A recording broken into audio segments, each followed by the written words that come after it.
Buenas tardes, amigas y amigos, tengan todos y todas. Muchas gracias a ustedes por acompañarnos, como siempre, a esta hora número 18 de este día, martes 27 de diciembre.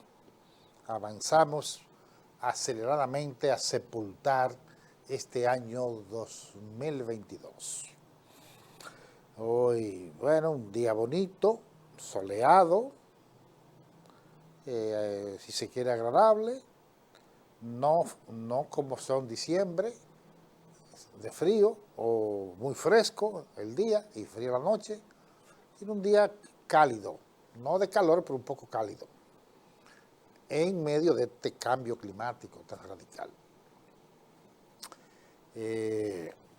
Hoy sí, en la mañanita a muchos les despertó, otros no lo sintieron, otros que estábamos despiertos, aunque estábamos acostados, como en mi caso, que estaba despierto, pero estaba acostado todavía. Esa rebelión de un sismo que yo veo en las redes y en algunos medios que es un terremoto, pero yo no creo que es un terremoto. Un terremoto se supone que es un sismo fuerte, de 6 para allá, de 6,5 para allá, pero de 4, 4,5, 5, 5,5 y hasta de 6, como que un fuerte temblor, no necesariamente un terremoto. Es lo que yo entiendo, aunque yo no soy experto en sismología, pero es la categoría que uno tiene, los criterios que uno tiene, más o menos, de lo que es un temblor de tierra, lo que es un temblor leve, un temblor mediano, un temblor fuerte y ya un terremoto. O sea, como que no creo, aunque reitero que soy un ignorante en esa materia, de que eso se le pueda llamar terremoto. La falla central septentrional,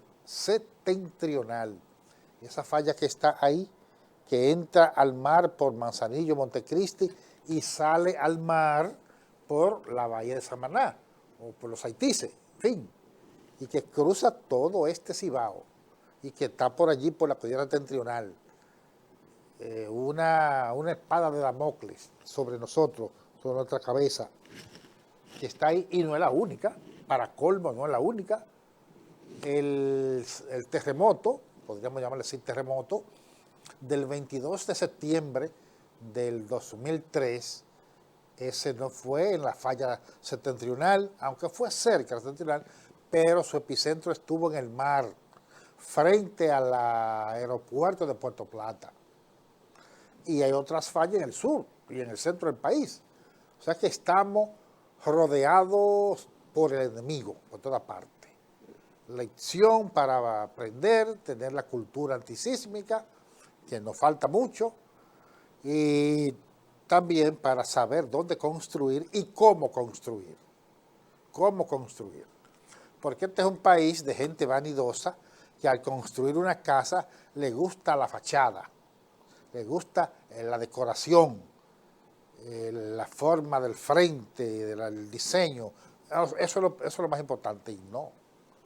Lo más importante es que se conozca bien el terreno y que un experto recomiende las características que debe tener y que deba tener buena estructura, buena zapata, acorde con el suelo y bien hecha.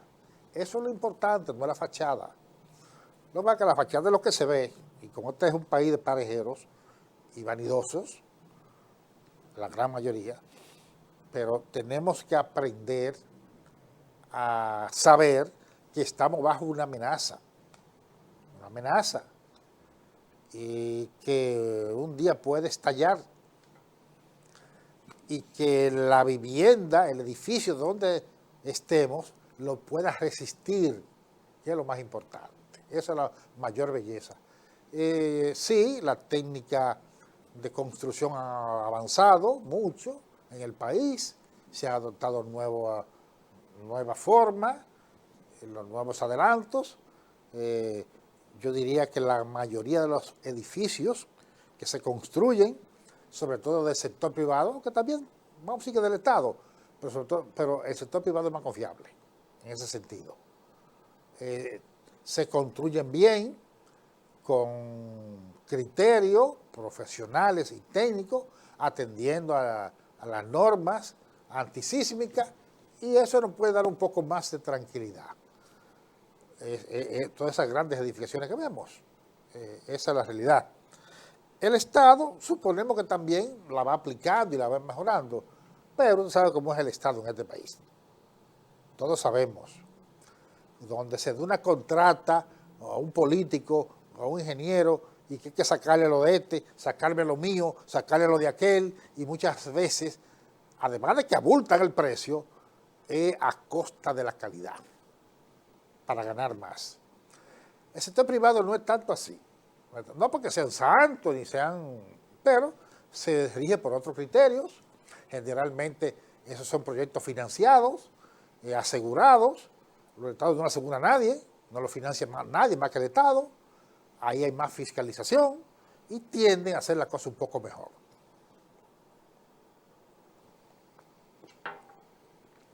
Esa es la situación. Bueno, ahí está en el tapete nuevamente, cambiando de tema, el asunto de Valle Nuevo Constanza, que parece ser la de nunca acabar. Eso sí avanzó mucho en la gestión de Francisco Domínguez Brito, que hizo un buen trabajo en la labor de rescate de ese ecosistema de extraordinaria importancia para este país. Pero que no se concluyó. Después vino un ministro de Medio Ambiente que eso era una vergüenza pública, un desastre. Ese apellido Esteves, que no era más que un muchacho demandado del dueño del país, que era José Ramón Peralta, que era el dueño del país cuando gobernaba este país Danilo Medina. Y hizo un desastre ahí. Y ahí hubo un retroceso. Creo que Jorge Mera más o menos hizo un trabajo, pero no lo terminó. Y por lo visto, la gestión de Miguel Seara, no está haciendo la cosa como se debe. Aquí mismo yo dije, cuando nombraron a Miguel Seara Hatton, que no me gustaba para ese puesto. Miguel lo conozco hace mucho y lo dije, que es un hombre que yo respeto mucho, porque siempre en el sector privado, donde fundamentalmente ha echado su vida, más que en el Estado, había hecho una labor bien. Y creo que lo hizo bien en planificación y desarrollo, el Ministerio de Planificación y Desarrollo, que ahora está Isa Contreras, el hijo de Isa Conde, que está ahora ahí.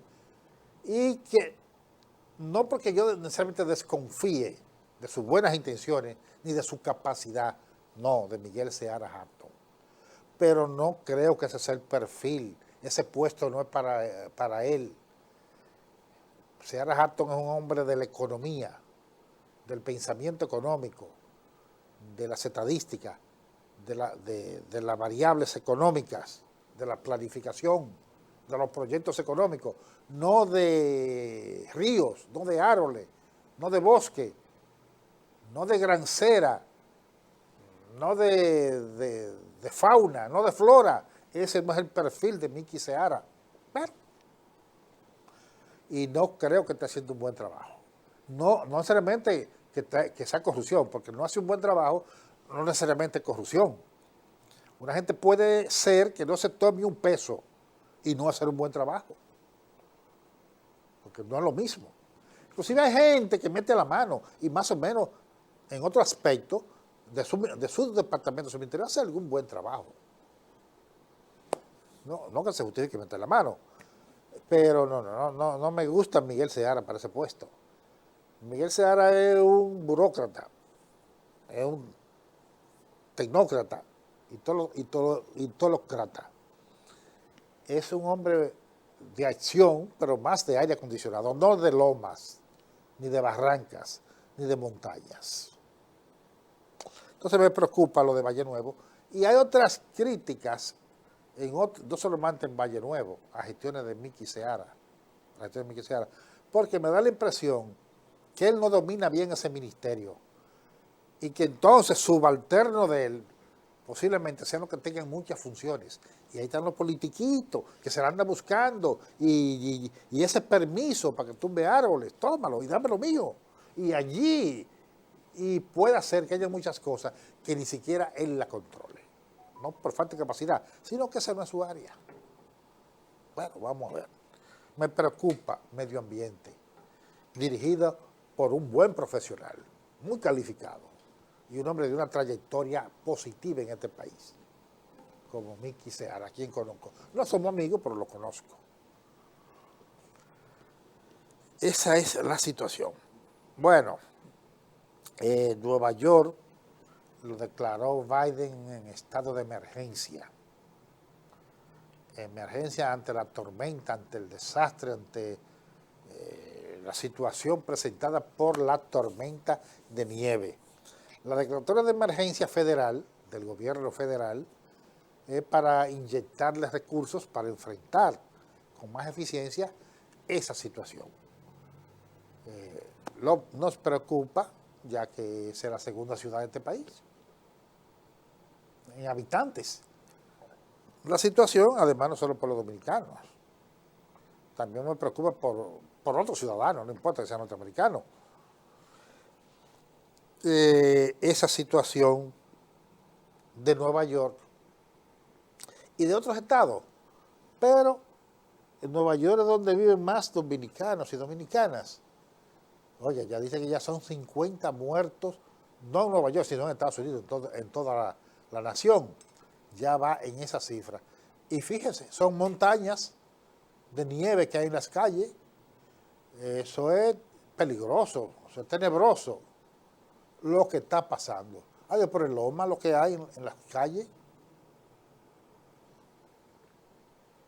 Aunque después de la declaratoria de emergencia por parte del gobierno de Biden, presidente, vi esta tarde que la gobernadora ya habló de la apertura de varias carreteras, porque claro, entre el mar noroeste hacia Canadá fue más intensa, más intensa.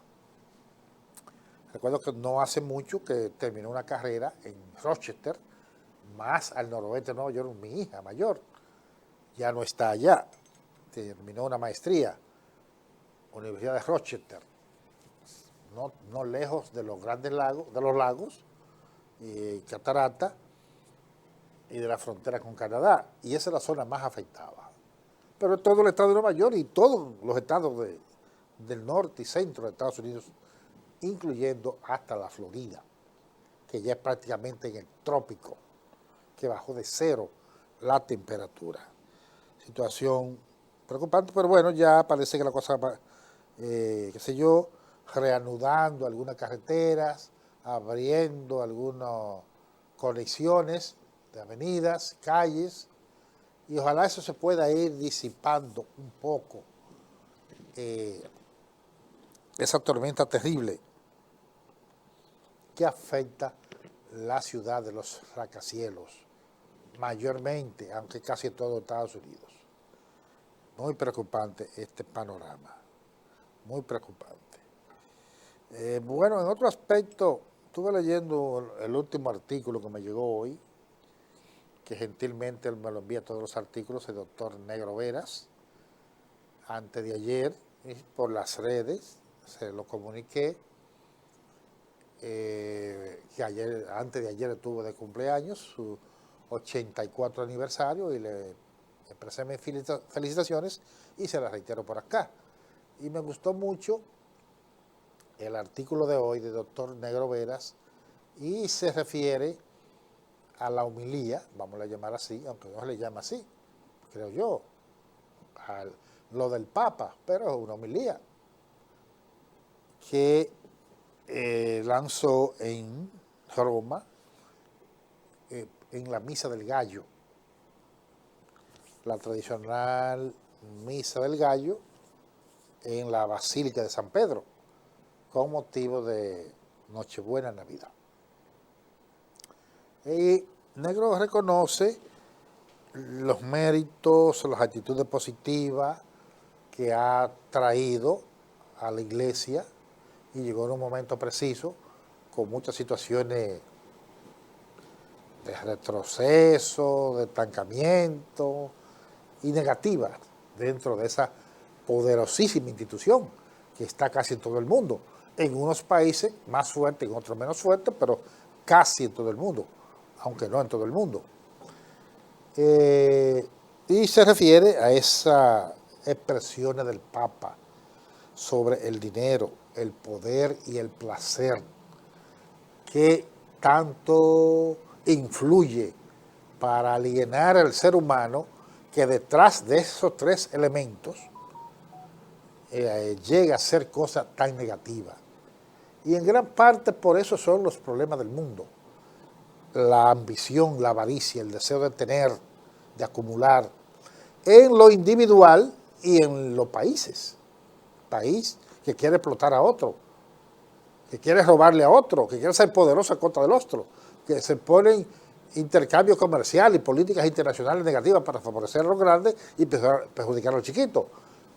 Nada más que ver a veces las imágenes como a la fuerza de su cañonera, de su poder militar, fue a Estados Unidos y se ha metido y ha agarrado un pedazo de Siria, donde hay mucho petróleo. Y usted ve los aparatos sacando petróleo del territorio de Siria, robándoselo públicamente. Estados Unidos, el país más rico del mundo, en Siria. Esa es la ambición y el descaro, no de un individuo, sino de un país, por ejemplo. Pero eso también se da en lo individual, en lo particular, esa ambición del dinero, el poder, la lucha por el poder, desde el poder político, que se matan, hasta cualquier poder, hasta cualquier sindicato, hasta cualquier asociación profesional, hasta cualquier colegio profesional, todos los que se matan, porque estar arriba, ser presidente, el ego, la vanidad, o en algunos casos algunas ventajas económicas, lo lleva a que se convierta en una situación de perro y gato atrás de la relación de poder. Y el placer, mucha gente se desborda, se deja llevar en el exceso, y eso tocó el Papa, y eso reconoce el doctor Negro Veras, esa actitud como otras, en muchos aspectos que ha mantenido este pontificado del argentino que llegó al trono de San Pedro hace ya varios años. Y yo me identifico con el doctor Veras en ese sentido, me identifico. Señor director, vamos a nuestro primer contacto con la publicidad. Adelante.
Gracias, amigas y amigos televidentes, por continuar con nuestro programa de esta tarde. Las noticias del día de este 27 de diciembre. Bueno, hoy se reinicia la pelota. Mucha gente ya la está extrañando. Varios días de interrupción en el calendario, como es lógico. Yo pensaba que ayer iban a jugar, pero no. Le dieron más días a los peloteros y demás componentes de ese pasatiempo, y hoy se reinicia y vuelve ya ahí otro, otro asueto. Esto parece, supongo que va a ser hoy, 27, 28, 29 y posiblemente 30. Y probablemente tampoco el 30. No estoy seguro sí o no del 30. Pero al menos 3 juegos en lo que falta de año. Y bueno, está interesante. Y hasta ahora la sorpresa, porque fíjese usted quién está en primer lugar. ¿Quién está en primer lugar? El que quedó en cuarto, el que quedó en el último lugar clasificable. Es decir, que estuvo hasta el último momento luchando a ver si pasaba, y pasó. Ese que está en primer lugar. Leí que dijo algún directivo que Robinson Cano se ha convertido como el líder. Y una figura como esa es un nombre que pesa. Es el tipo de pelotero que en el dugout, en el ambiente de los peloteros, aunque él en el terreno no haga mucho, da una inspiración y orienta. Una estrella de grandes ligas, Robinson Cano. Y está ahí. Con ese informe, Dios quiera que no haya una sorpresa este año con ese equipo. Sigue, están empatados, son los dos grandes equipos, 2-2. Y el que le ha ido más mal hasta ahora es el equipo de los Gigantes, y que nadie lo puede subestimar porque faltan 14 juegos, apenas 4 de 18. O sea que nadie está muerto, ni mucho menos, y nadie está a salvo en el round robin que sigue en el día de hoy. Y bueno, en el día de hoy estuve leyendo, aunque y pensaba hablar de eso, y quizá hable más tarde, pero es que es imposible uno leer algo de ese hombre, de ese ser excepcional, extraordinario, y que uno no diga algo. Ya el 31 de este mes, el sábado, se cumplen exactamente 50 años de la desaparición física del inmenso Roberto Clemente. Ese orgullo de Puerto Rico, orgullo de América Latina, y debe ser orgullo más allá, porque ese es un nombre que está estampado con letra de oro en la historia del béisbol, y más allá del béisbol, porque él murió y se hizo mártir en un gesto de solidaridad. El 31 de diciembre, ¿qué es lo que está pensando todo el mundo? Y Mike, que tiene dinero, estar con su familia, pasándola bien, comiendo bien, bebiendo bien. Y Clemente dejó su familia, dejó su ambiente, dejó su buena mesa y se montó en un tieto de avión para ir a llevarle comida y medicina a Managua, Nicaragua, que hacía unos días que había sido devastada por un terremoto. Y había miles y miles de muertos, de heridos, gente viviendo en las calles sin medicina, y los informes que llegaban era que la solidaridad que llegaba, una gran parte se la robaba Somoza, el delincuente que gobernaba Nicaragua. Y bueno, si yo mando, no hay garantía de que no se lo roben, son ladrones de Somoza. Déjame ir yo para entregar y dirigir. Y se montó en un tieto de avión para ir a llevar ese donativo a Managua. Y el avión alzó vuelo y fue abajo. Así que murió por ser solidario. ese hombre excepcional, Roberto Clemente. Bueno, pasando a otro tema.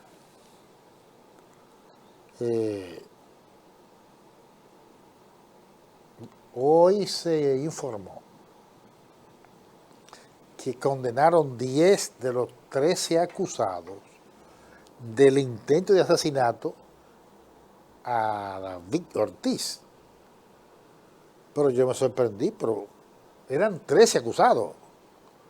Oh, pero era... ¿Cómo puede haber tanta gente metida en un complot contra una persona? Adiós, Trujillo. Contra Trujillo había más de 13. Pero ni siquiera 13 estaban comprometidos a ir a matarlo, sino que habían algunos comprometidos para no ir a matarlo, pero estaban en el complot para la acción política, para actuar después, tomar el poder, el golpe de Estado. Trujillo era que había más de 13. Condenaron 10. Hubo 3 que lo dejaron libre. Pero 10, y siempre se queda alguno que estaba metido y que no lo encontraron. 10 personas con responsabilidad, con culpabilidad, uno más que otro. Pero a quien condenan a 5 años no es de los principales acusados, pero por lo menos sabía. Y algún nivel de colaboración estuvo en el complot. Es lógico suponer. Si no, no le ponen un día. A mí me sorprende la cantidad de personas involucradas en ese complot. Ahora, fíjese la fachada. Hay uno que está muerto, el del centro, ese es el que le llamaban el cirujano, y que lo acribillaron a tiros no hace mucho, aquí, frente a Colina Mall, ahí, lo acribillaron a tiros a la policía, el del centro, que le llamaban el cirujano. Pero lo demás, fíjese en la fachada, o sea, gente tenebrosa, un rostro de gente perversa. Aunque hay mucha gente que son muy blanquitos y muy bumosos y son perversos. Pero, caramba, 10 de 13 condenados, de 5 a 30 años de cárcel, en un hecho que hace 3 años y medio. También yo creía que no hacía tanto, pero como pasa el tiempo, porque eso fue ayer, y ya 3 años y medio. Caray, pero como pasa el tiempo. Entonces esperamos que todos lo condenen, los culpables. Esperamos que no se quede nadie fuera, porque esos son gente peligrosos, nadie fuera, y esperamos que a ningún inocente lo condenen. Eso es lo que esperamos. Del sonado caso que estremeció este país y más allá, porque se trataba de David Ortiz, una estrella de Grandes Ligas, una superestrella, estrella no, superestrella, a tal extremo que pasó como Pedro por su casa para entrar al Salón de los Inmortales de Cooperstown. Eso demuestra que sus números están ahí. Él no tiene el nivel humano, aunque una gente buena, hace muchos favores, de Roberto Clemente. Él comete muchas fallas, muchas pifias, pero un dominicano de importancia, que tiene su nombre ganado en el béisbol de las Grandes Ligas, David Ortiz, y que lo tuvieron al matar, ahora, ¿y qué buscaba David Ortiz metido en un centro donde va todo el mundo? No es que se sea privón ni vanidoso, pero vaya a un sitio más reservado. Ahí estaba todo el mundo, y es fácil, si tienen tiro, entran a tiro. Bueno, esa es la situación, Punta Cana rompió el récord, ya este año han llegado por ahí 8 millones o más de turistas, vamos a decir. No sé, ahí quizás cuenten a dominicanos que regresan al país y que tal vez no hay que contarlo como turista. Será 8 millones de pasajeros, pero me atrevería a decir que la inmensa mayoría, más del 95% deben ser turistas. Porque el dominicano que está fuera del país y viene, regresa por lo general por el aeropuerto de las Américas, el aeropuerto de Santiago y el aeropuerto de Puerto Plata. Algunos puede ser por Punta Cana.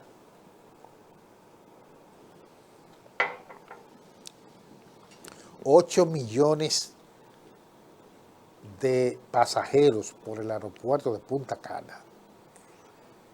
Oiga, extraordinario. Eso es propio de un aeropuerto de un país desarrollado y no todo aeropuerto.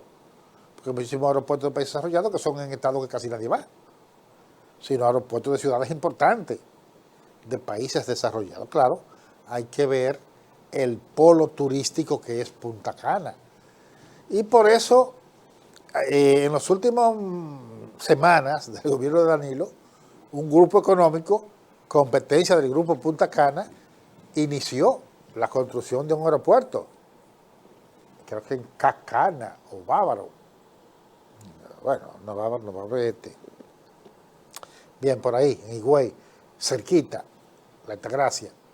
Y se lo trancaron, este gobierno le trancó. Pero es que ese pastel es demasiado sabroso, oloroso, tentador, para quitarle un pedazo del pastel. Pero se lo trancaron.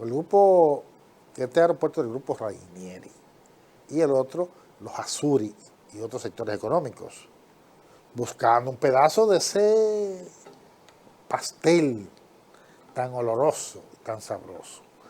Y esa es la realidad. 8 millones de pasajeros en un país pequeño como este. Eso es fabuloso. Por eso que creo que según he visto en los números, ha pasado a ser el hombre más rico de este país, Frank Rainieri, porque tengo entendido que a los accionistas, y él es el principal de ese aeropuerto, le tocan $15 por cada persona que entra por ahí. Así, al margen de la ganancia de la empresa, directo, $15. Entonces ya usted se puede imaginar, 8 millones por 15, hay tan de ganancias, mucho más de $100 millones, aparte de la otra ganancia del aeropuerto, al año. Entonces, ¿cuánto es que se gana el grupo Rainieri en ese aeropuerto anualmente? ¿Cuántos miles y miles y miles y miles y miles de millones de pesos? Por eso parece que Rainieri le pasó a los Bichiri. No como grupo quizás, sino en individuo. O hasta Pepín. En riqueza, porque esa es la mina de oro del rey Salomón.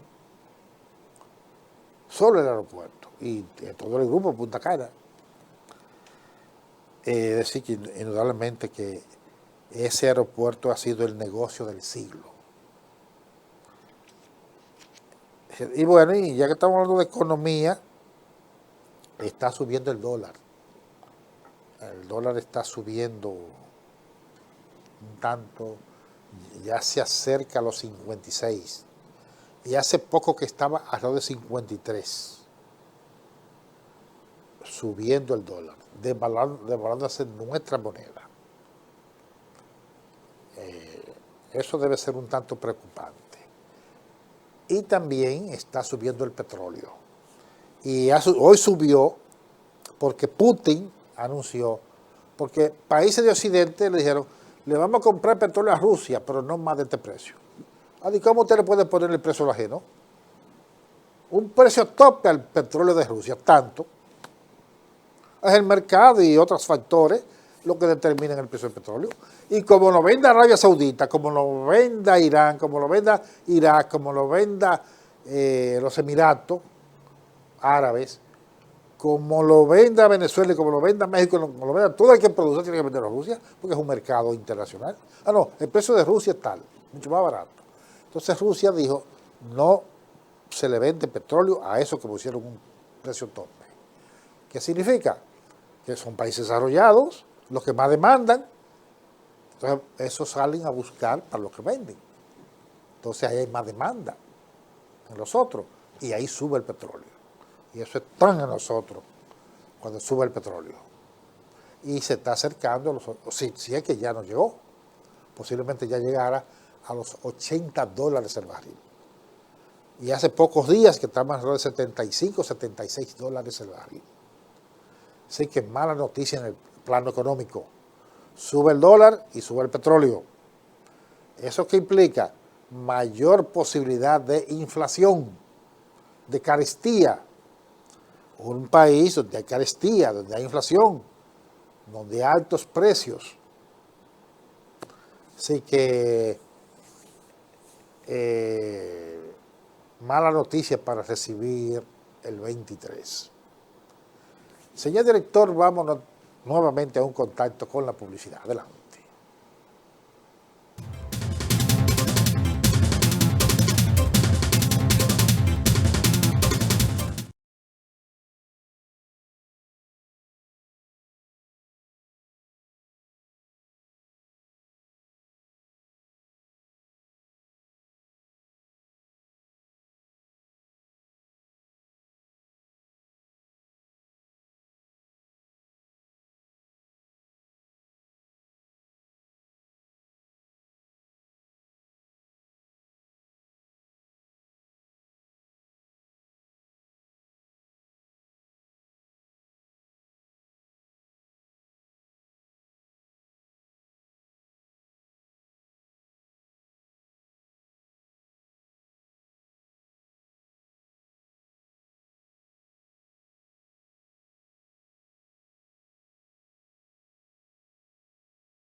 Gracias, muchas gracias, amigas y amigos televidentes, por continuar con nuestro programa de esta tarde.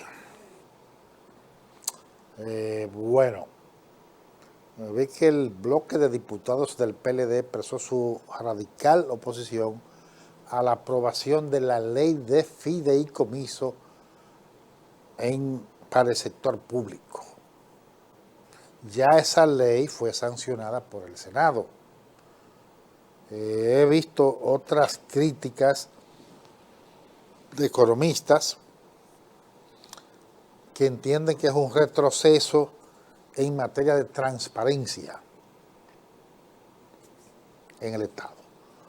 No conozco la característica de la ley, son leyes muy técnicas que por lo general la comprenden los economistas, porque eso de fideicomiso son sociedades, asociaciones, vínculos, Estado, sector privado, por ahí. Y esas cosas, por lo menos a mí me dan ojeriza, porque aquí todo lo que en la historia, desde que se fundó este país, que implica vínculos del Estado con el sector privado, quien se lleva la parte del león es el sector privado, excepto con Trujillo. Quien se llevaba la parte del león era Trujillo, pero que Trujillo no era el Estado, era el Estado y era él personalmente, él era el Estado, pero él tenía sus intereses personales al margen del Estado, aunque no había frontera entre Trujillo y el Estado. Y aún así, hubo asociaciones entre Trujillo y sector del sector privado que le fue bien el sector privado, porque él parece que estaba asociado con Lobonetti en la Sociedad Industrial Dominicana La Manicera, poderosa empresa que ahora creo que se llama Mercasil. Recordamos, yo era niño, el manicero, el aceite, que era casi Todo el que no comía con manteca de cerdo comía con el manicero en este país. Y así otros productos, margarina, en fin. Y a los Bonetti le fue muy bien. Terminaron ellos con la fábrica. Así fue Gadala María, que es un salvadoreño, en Corde y qué sé yo. Y le fue bien también. Aún con Trujillo, que era difícil que se asociara, que le fuera bien, pero aún así. Entonces, esto del fideicomiso, yo no me atrevo a fijar una posición muy clara, pero sí tengo mis reservas. Y es posible que me identifique más con la posición de los legisladores del PLD. Pero repito, son temas que son muy técnicos, son muy de economistas, y yo no lo soy. Pero son temas de interés público, y como interés público yo tengo que tratarlo, solo que no puedo profundizar mucho, ni hablar mucho, porque no lo conozco mucho. Pero ahí está, perdón, la resistencia del PLD a la ley de fideicomiso público. En otro aspecto, Camacho no quiso hablar de la carta donde en cierta forma le enmienda la plana a él y Jenny Berenice por sus confrontaciones con los jueces. No quiso hablar, y es lo correcto, que no puede poner a polemizar con Miriam Germán, a menos que no dijera que sí que está de acuerdo, pero lo evadió. Y se fue un poco en lo genérico y dijo: la lucha contra la corrupción está por encima de todos nosotros. Que puede ser verdad, pero que puede haber ahí una chinita indirecta perdón, a doña Miriam. Puede haber. Eso hay que leerlo entre líneas.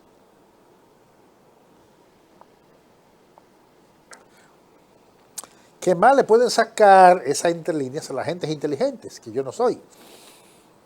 Pero se la tiró esa. La lucha contra la corrupción es un asunto que está por encima de todos nosotros. Fue lo que dijo Camacho cuando la prensa lo abordó sobre la carta que le envió Miriam Germán, que no lo especificó a él y a Berenice, sino a los adjuntos, que son muchos, pero todo el mundo sabe cuáles son los adjuntos que en esa materia llevan y lo que le entran a los jueces.